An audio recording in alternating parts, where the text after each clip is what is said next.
First and foremost, you can't repay what people do for you. If somebody gives you accommodation when you didn't expect it, and house to you for a long time, and God blesses you and you blow, building a house as gift for that person is not repayment. You can't be in a relationship with someone, either husband and wife, friend to friend, and you are focused on matching each other. I think it's a business where people get into trouble. You can't give equally in marriage.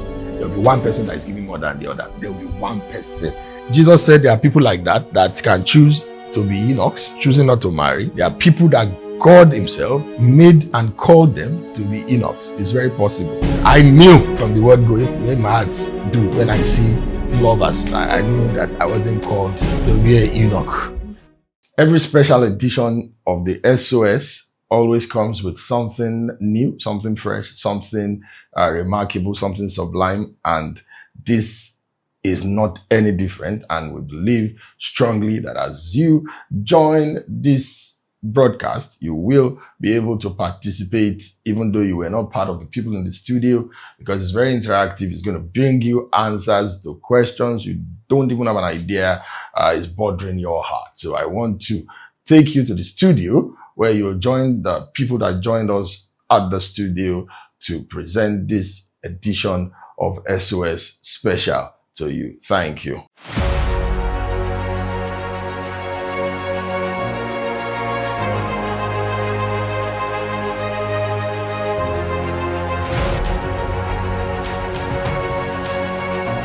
Okay, the question is... Go on.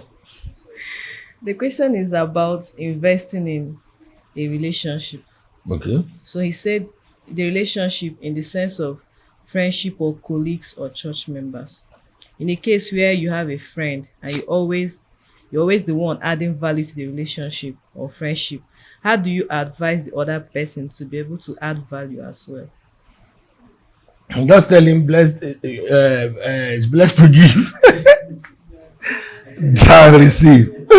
At times I just find simple answers. My friend, don't you think, as the Bible has said, it's blessed to give than to receive? Why are you always collecting? And you can't even add value to this relationship. But I know that's what makes it difficult for people in relationships when it is one-sided. I personally don't have a problem with one-sided relationship. I just can't support if your madness is now trying to blame me for everything that is happening to you. That's the one I do, because I believe the less is blessed by the greater. He that has more, he that has a larger heart. So I'm not even talking about material things. Larger heart of forgiveness, accommodation, forbearance, patience. You should show it. Now, at every point in time, make sure you let the person know, me telling you to bring value is not saying that you should directly repay me for what I'm doing. First and foremost, you can't repay what people do for you. And why you cannot repay is because God is one that truly can repay. Through repayment, life's gifts and receiving is not like collecting bank loan that you are paying back, because that one can be calculated. True repayment in relationship is not just giving the thing given to you, but the thing serving a purpose that enhances the person's life. If somebody gives you accommodation when you didn't expect it, and house to you for a long time, and God blesses you and you blow, building a house as gift for that person is not repayment, because if he has a house, you have just wasted it. But the person may have lost his wife or lose her husband, and you leave your big house as a big person, and you pack to come and stay with that person, even just for 1 month. You are going from there to work. There's no money that can replace that. There's one rich guy that died recently, I'm sure all of us know. But I heard that one of his proteges left. I heard they just maybe moved her from, let's say, Port Harcourt to Abuja or something. And she left. She told them a transfer, if they can, took leave or something, so they had to transfer. She took a transfer back to Lagos because she wants to be there for the remaining children of her mentor. That, if that's not repayment, I don't know what repayment is. Because money is not going to be those children's problem. Probably have trust funds set up for them. but they will probably lack guidance. They want to choose husband. They want to do this one. They want to choose things, make decisions. There will be nobody really there that will understand them at that level. Say they have grandparents. Grandparents suffer. It's their father that brought the grandparent out of suffering. So when he's telling his grandparent that I'm just upset, at this time every year daddy will have taken us to Bahamas. But I say, we are here now, and the village is good for us to enjoy. They will not understand because that's not how they were raised. The nurture is going to come against everything that they have. So that is true repayment. So you can't really repay people. I see people say, measure everything, I will pay you back. I said, okay, you can pay me back.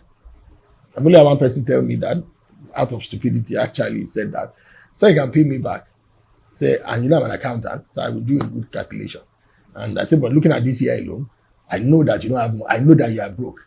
So just this year alone, you can't pay me back just for this year. How you pay me back for the last 7 years? I said, now if you calculate it, you go and borrow it and you give me back. Can you pay me back the problem that is solved? Because you say you want to pay me back the money you gave me, maybe you did something and got corrected. You say, because you send my children to school, because you send me to school, I'm going to pay you back. You pay me back the school fees I paid. Can you return the education that you gained from my money? Because if you have that money at that time, you not gain the education. So paying somebody back should not be a statement that should come out of the mouth of a Christian. That's why God says, even if it is vengeance, he said it is mine. But he used that word. He says, I will repay, says the Lord. Because he's the righteous and just person. He's the one that knows the punishment that fits every action and the reward that fits every action. For example, this person's mom, I'm just waiting for her to get all right. And I'm sure she will also confirm it, because they told me when she came out of consciousness, he said, where's pastor? Among other things. But you see, 4 days before that time, she called me. We spoke for 20 minutes, almost. Since she just finished master's blueprint, that she was just like, let her even read this book since she bought it, upper advantage or last advantage. That she didn't know she was sitting on a gold mine. That in fact, she sent me money. She paid for the book, but she sent me money personally. That she has read books, but no book has ever blessed her like that and all that. And we just laughed, talked generally, and I prayed with her. And you know, I was praying for her the other day, and it just came to my mind by the Holy Spirit. What if that seed, because what happened to her, even the following scan, even the doctors are saying it's nothing short of a miracle, that there's any improvement. Because most people don't even come out talking, let alone moving their body. Now, I'm not saying categorically now, I'm not trying to take glory, but you really don't know what you do that changes your situation. You can't really know. For her, she responded to God. Of course, I'm sure, because the Holy Spirit that told me, and I know she will agree with me, because said even the husband said, this one that is pastor that is asking for first. And I said, because it's pastor that she saw last before she went off or whatever. It depends, because I was there when I heard also to pray and to support her. You can't be in a relationship with someone, either husband and wife, friend to friend, and you are focused on matching each other. I think it's the basis where people get into trouble. Marriage, you can't give equally in marriage. There will be one person that is giving more than the other. There will be one person that is giving more than the other in different aspects. That's where I'm going. The wife may be giving more to the children in terms of attention than the father is giving. Father will be giving more money to the children. And this thing. There was one time my children almost set my wife up. She wanted to buy something.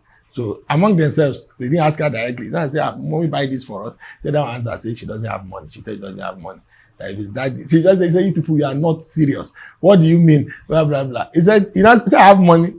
I said, "But my husband will not buy for you, and I will buy for you. That will make you spoiled." He said, "So your manipulation will not work." Then they laugh. But by the time I got home, they got home. I'd already bought things waiting for them. And I always tell them, it doesn't mean me a better person than your mother. She's doing her part. I'm doing my part. I'll not go, okay, I go for all this open day and all that most men won't go to, because my own dad was not really there for me like that. And I felt the only way to deal with the pain is to make sure I am there for my children, not to get revenge on my dad. So I promised myself I'll always be there. So most schools, they know me. I'm there open day. I'm there career day. I may not stay long as their mom, but they can be rest assured that somehow I will show up. So the same thing, you can't repay. So focus on the value you are giving. And when you feel this person is a swine, that's my next point, then you move away.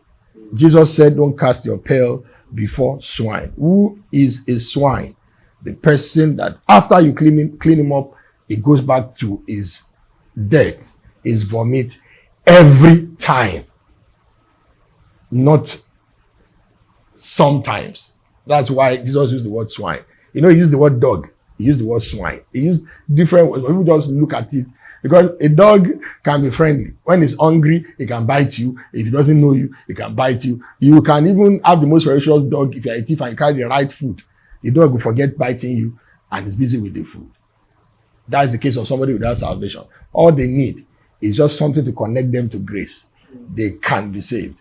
But for a swine, Jesus said, don't cast your pearls.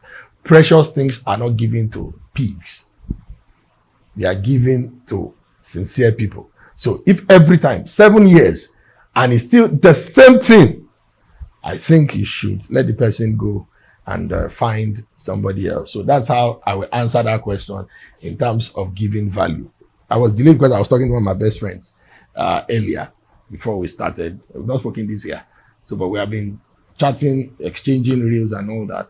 So I think when I sent him one this morning, early this morning, he now had to call me. I said, you are the one dodging me because I'm not giving you your invoice for this year. Then they started laughing. No matter what, every year, whether I need it or I don't need it, he's going to buy me a gift.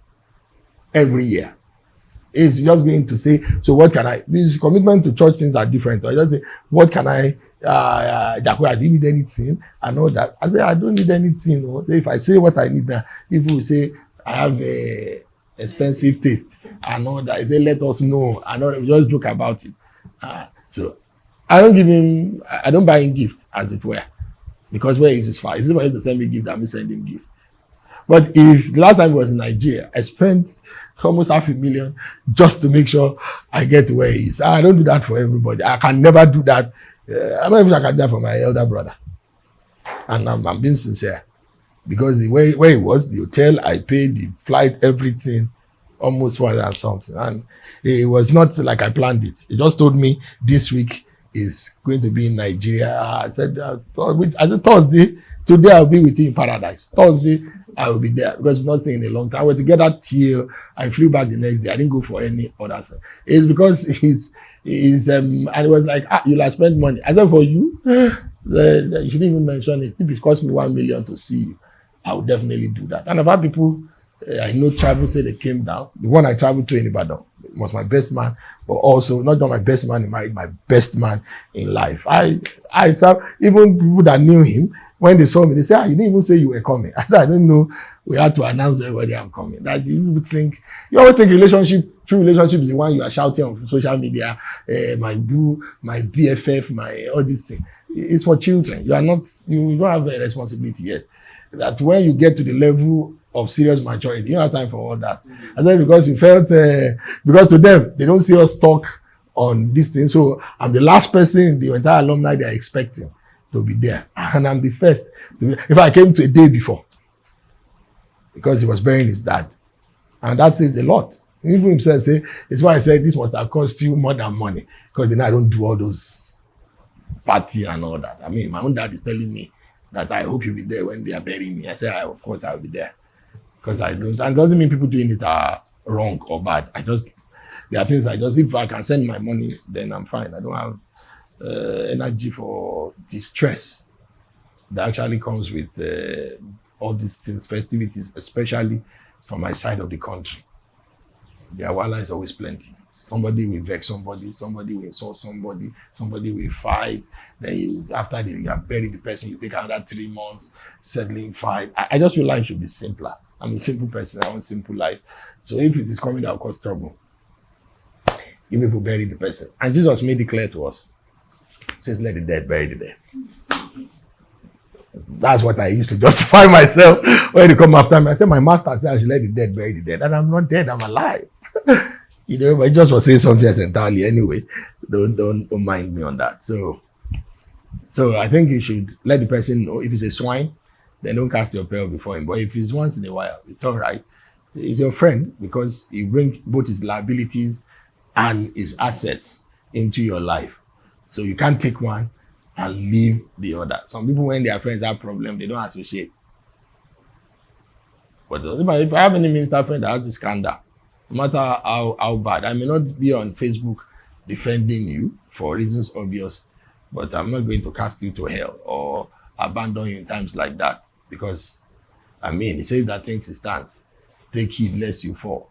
Somebody that has fallen needs more sorry and attention than somebody that is standing. But we don't do those things to ourselves anymore because we're always looking for what we can get. And I understand. At times, even in life, I believe I've given more than I've gotten. And I stand by that.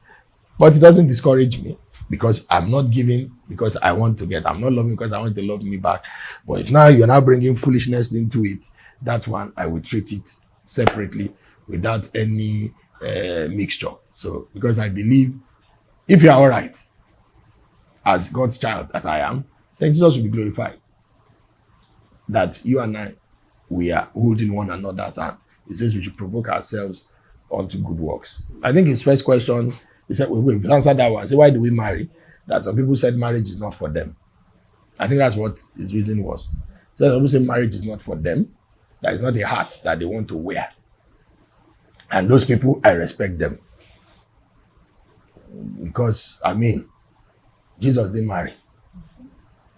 Even Satan didn't marry. Is that something they are trying to tell us? But Jesus would have married anyway. His purpose would have given room for that. So people believe that. Jesus said there are people like that can choose to be Enochs, choosing not to marry. There are people that God himself made and called them to be Enochs. It's very possible. Every man should know which one he belongs. I knew from the word go, even though there are not good marriages around me, it's not encouraging where I grew up and all that, but I still knew, when my heart do, when I see lovers, I knew that I wasn't called to be an Enoch. And definitely I wasn't going to choose that part as well. So if the person believes strongly, to answer that question, I don't think people should be forced to marry. Because in as much as I desire people marry, I don't think it's everybody that will marry. But you shouldn't say you are not going to marry because you think marriage has many problems. Even being single has its own problems.